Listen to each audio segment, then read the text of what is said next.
Hi friends, today easy వేలో కొబ్బరి అన్నం ఎలా చేసుకోవాలో చూసుకుందాం. ముందుగా గిన్నె పెట్టుకుని నెయ్యి వేసుకుని అందులో బిర్యానీ సామాన్లు అన్నీ వేసుకొని ఫ్రై చేసుకోవాలి. అది కొంచెం ఫ్రై అయ్యాక ఆనియన్ వేసుకొని ఫ్రై చేసుకోవాలి. అది ఫ్రై అయ్యాక మళ్ళీ టమాటో పచ్చిమిర్చి వేసుకొని ఫ్రై చేసుకోవాలి కారానికి సరిపడేంత. అది ఫ్రై అయ్యాక కొద్దిగా సాల్ట్, కొద్దిగా పసుపు వేసుకొని కలుపుకొని ఒక 2 minutes ఉంచాలి.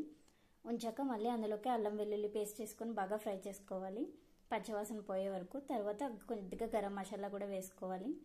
వేసుకొని ఫ్రై చేసుకొని తర్వాత బాస్మతి రైస్ 1/2 hour ముందు నానబెట్టుకుని బాస్మతి రైస్ వేసుకోవాలి. వేసుకొని ఒకసారి కలుపుకొని ఒక 2 minutes అలా మగ్గనివ్వాలి. తర్వాత ముందుగా తీసి పెట్టుకున్న కోకోనట్ మిల్క్ తీసుకొని రైస్ క్వాంటిటీకి సరిపడేంత తీసుకొని యాడ్ చేసుకోవాలి. యాడ్ చేసుకొని ఒకసారి కలపాలి. కలిపి ఉప్పు ఏమైనా సరిపోకపోతే ఇక్కడ చూసుకొని వేసుకోవచ్చు. తర్వాత అలా ఒక 10 minutes సిమ్లో పెట్టి కుక్ చేస్తే కొబ్బరి అన్నం రెడీ అవుతుంది. కొత్తిమీర వేసుకొని సర్వ్ చేసుకోవచ్చు. Thank you for watching.